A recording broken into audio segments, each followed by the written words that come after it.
that news agencies can often misquote people during interviews and things like that to favor one side or the other. And we'll show you a YouTube link of a 2011 interview from a South Side Chicago shooting that led to the death of a 16-year-old, followed by a separate shooting that left 2 teenagers injured. And the news crew decide to interview a 4-year-old child who witnessed the event. Followed by some public relations work that the news agency did and some ethics of journalism. The news agency that broadcast this is WBBM, a CBS-owned and operated agency. New this morning at 4:30, more gunfire as Cap see a busy night in the city, including the shooting death of a 16-year-old boy. And that gunman remains on the loose right now. This shooting happened just before 10 o'clock in the 3700 block of South Albany. Police say a 16-year-old boy was shot to death in a drive-by. The victim's identity has not yet been released. Meantime, 2 teenagers are wounded on the city's south side. It happened at East 74th as an 18-year-old man and 16-year-old girl were hit while standing on the sidewalk. The male's in good condition while the girl's expected to recover. And kids on the street as young as 4 were there to see it all unfold and had a disturbing reaction. No, I'm not scared of nothing. When you get older, you gonna stay away from all these guns? No. No? No. What do you want to do when you get older? I'm gonna have me a gun.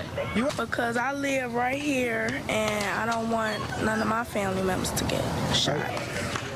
That is very scary indeed. So far, no suspects are in custody. Well, that's what I like to hear. You ain't scared of nothing. Damn. When you get older, you gonna stay away from all these guns? No. No? No. What do you want to do when you get older? I'm gonna have me a gun. You are? Why do you want to do that? You know what happens when I'm gonna be the police. Okay, well then you can have one. My first question is whether they had the parents' permission, of course. And then to hear that the boy aspires to be a police officer, and that's what he meant when he said, I'm going to have me a gun, and that they didn't include that is disturbing. As somebody who's a former journalist, like many past presidents of the NAACP, it's important to tell the whole truth, because when you tell half the truth, you're in effect lying.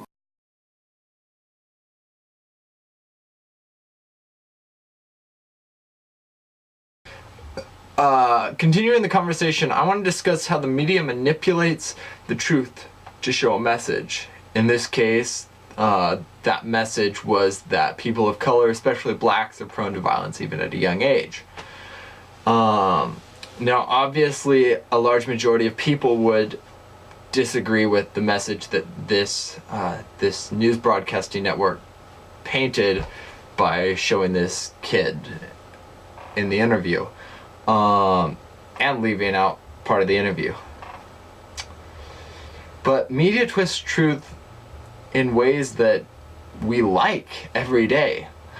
And it's our job to realize that they're twisting it and search for the true truth, not just the truth that we want to hear.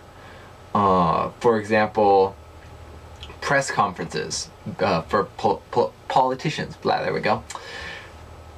Every day, the president gets up or some famous person gets up and says something important and the media covers it. We don't actually watch those press conferences. We let the news tell us what the president or that other person said. And then, based on our sources, if, for example, we find a Republican source, if we're a Republican, we're following a Republican source, we form our beliefs. Maybe that Republican source only pointed out the things that the Democratic president said that seem like just dumb things when taken out of context. And it goes both ways. Democrats do it to Republicans, conservatives do it to liberals. Any way you put it, the media can and does twist the truth in ways that sometimes we enjoy. But it's our job to take responsibility and be above that. First, of course, by having watchdog groups that look for such things. In this case, there was somebody on the lookout, and they found this incident where these people twisted the truth about this interview they had with this kid, and suddenly it went from him wanting to shoot everybody with a gun to, oh, he just wants to be a police officer now that the truth's out. So we need those, but also personally, we can take more responsibility by finding the same story covered by different news sources. Maybe Fox and CNN, for example, reading the same coverage of a story, whether it's a war or a speech or whatever, and seeing how they're different, and then from that piecing together the facts, is a great way to take responsibility to make sure that even when the media does twist the truth to support a particular idea, we can still get the facts out of it.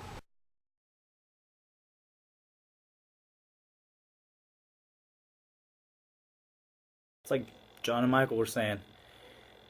We gotta be careful with the media. We never know what they're really saying.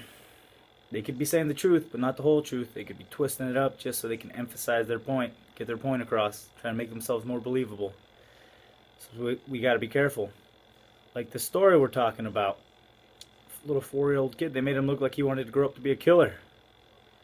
You know, it makes me believe, oh man, little 4-year-olds like that, I don't want to imagine what people my age are down there. Or, you know, what teens are like down there. It's scary. I don't want to go down to Chicago. I'll get killed.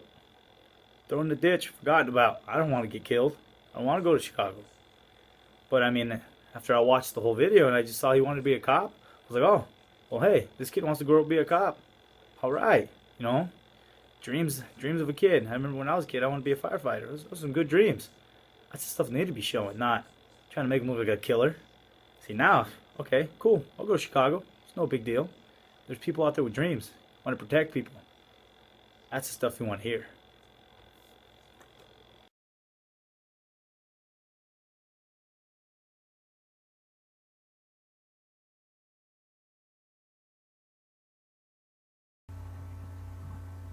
What I really enjoy about mass media is that it keeps everyone connected. In the movie Radio Days, I learned that the radio was the centerpiece of the household. It really brought everyone together. The radio had something for everyone. And that's why people back in the day couldn't go a day without listening to their stations. Today, media does the same for families. It can bring them together, but sometimes it can separate them because there's just so much entertainment available. Another thing I learned was that advertising is everywhere. Everywhere we look, we're going to see advertisement. If we're driving down the street, there's going to be a billboard. But if we're even watching a movie, there's going to be advertisement in it.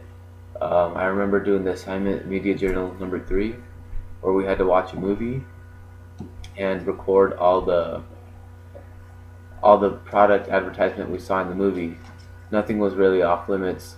From the fast food the people went to the cars they were driving. Even when we're watching a movie, we're subconsciously being advertised to. Watching TED Talks was probably my favorite assignment. I really enjoyed it because it didn't feel like an assignment.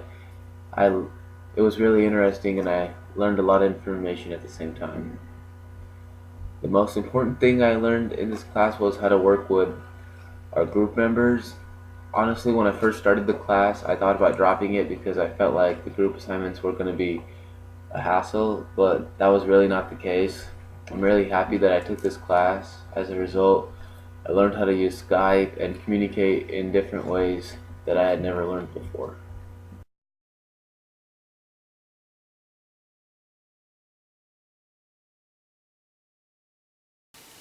Hello everybody, thanks for having me as part of your class. I really enjoyed it. A big thanks to Ms. Valdez for giving us the opportunity to learn.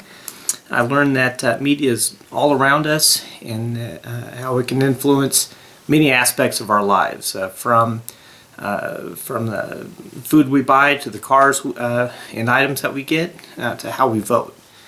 I've also learned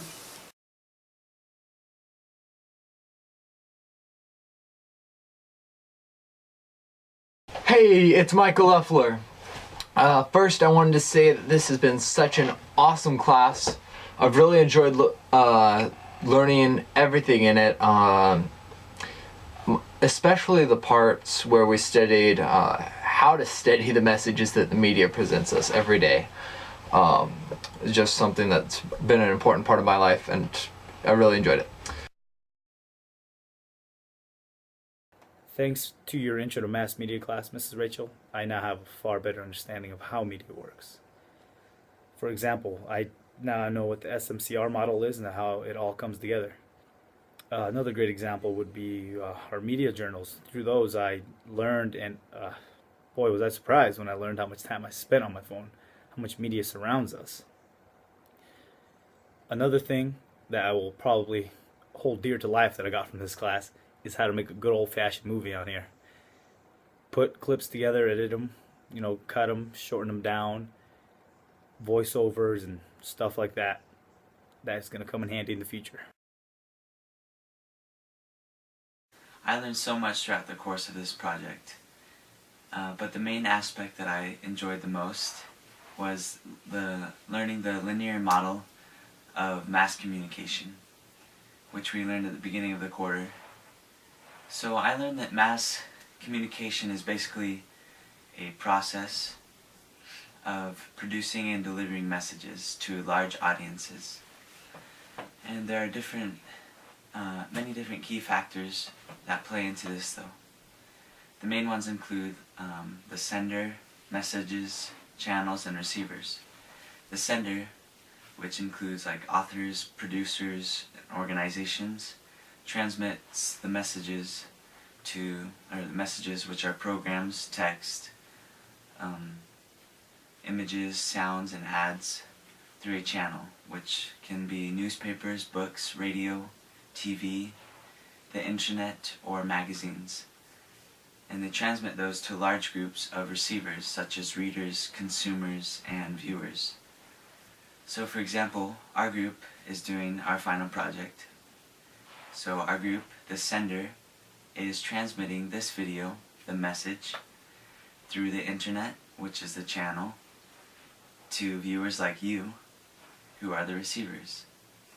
So all in all, learning what mass communication was early off really helped me throughout this quarter, and it made the class more interesting and more enjoyable for me. So thanks for making this class so fun and enjoyable for everyone. Thank you.